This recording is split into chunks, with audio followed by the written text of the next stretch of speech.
ജീവിതത്തിൽ അങ്ങേയറ്റം കയ്യിൽ നിന്ന് പോയിരിക്കുന്ന അവസ്ഥ എന്താണെന്ന് മനസ്സിലാക്കിയാണ് കുറച്ച് ദിവസങ്ങൾ ഞാൻ തള്ളി നീക്കിക്കൊണ്ടിരിക്കുന്നത്. ഇതിനൊക്കെ എന്താ കാരണമെന്ന് ഞാൻ എന്നോട് തന്നെ പലതവണ ചോദിച്ചിട്ടുണ്ട്. അപ്പോൾ എനിക്ക് കിട്ടിയ ഉത്തരം ഞാൻ എന്ന ഒരു ഉത്തരം തന്നെയാണ്. മറ്റുള്ളവർക്ക് ഞാൻ കൊടുത്തിട്ടുള്ള സ്നേഹവും വിശ്വാസവും സ്വാതന്ത്ര്യമൊക്കെ ഒരു സെർട്ടൺ ടൈമിൽ ബ്രേക്ക് ആവുക, അല്ലെങ്കിൽ അത് എന്നെ തന്നെ വിഴുങ്ങുന്ന ഒരവസ്ഥ, അങ്ങനൊരു അവസ്ഥയിൽ കൂടെ തന്നെയാണ് ഇപ്പം കടന്നുപോയിക്കൊണ്ടിരിക്കുന്നത്. ഇതിലെന്താണ് എവിടെയാണ് തിരുത്തേണ്ടത് എന്ന് മനസ്സിലാവാത്തൊരവസ്ഥയുണ്ടല്ലോ, ആ അവസ്ഥയാണ് ഒരുപക്ഷെ എന്നെ സംബന്ധിച്ചിടത്തോളം എന്നെ വല്ലാതെ ഹേർട്ട് ചെയ്യുന്നത്.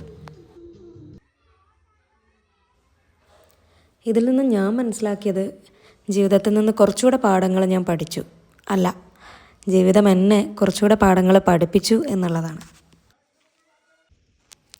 നിങ്ങളൊരു പ്രശ്നത്തിലൂടെ കടന്നു പോകുമ്പോൾ, അല്ലെങ്കിൽ ഒരു പ്രശ്നത്തിൽ പെട്ട് പണ്ടാരടങ്ങിയിരിക്കുമ്പോൾ ഒരു മനുഷ്യൻ പോലും നിങ്ങൾ ഓക്കെ ആണോ എന്ന് ചോദിക്കാൻ ചുറ്റിലുമില്ല എങ്കിൽ നിങ്ങൾ മനസ്സിലാക്കുക, ജീവിതത്തിൽ നിങ്ങൾ കാര്യമായിട്ടൊന്നും സമ്പാദിച്ചിട്ടില്ല എന്നുള്ളത്.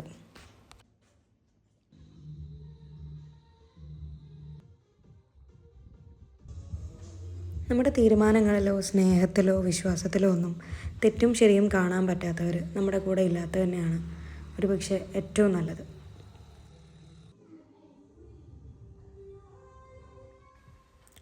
കാരണം അങ്ങനെയുള്ള മനുഷ്യന്മാർ നമ്മൾ 1000 ശരി ചെയ്താലും അതിനകത്തുള്ള ഒരു തെറ്റ് മാത്രമേ കണ്ടുപിടിക്കുള്ളൂ. അത് വെച്ചായിരിക്കും അവർ നമ്മളോട് മുന്നോട്ട് ബിഹേവ് ചെയ്യുന്നതും. മറ്റുള്ളവരിൽ നിന്നും ഒന്നും പ്രതീക്ഷിക്കരുതെന്ന് പറയുന്നത് കേട്ടിട്ടുണ്ട്. പക്ഷേ മറ്റുള്ളവരിൽ നിന്നും മോശമായ ചിലത് പ്രതീക്ഷിക്കാം എന്നതാണ് എനിക്ക് പറയാനുള്ളത്.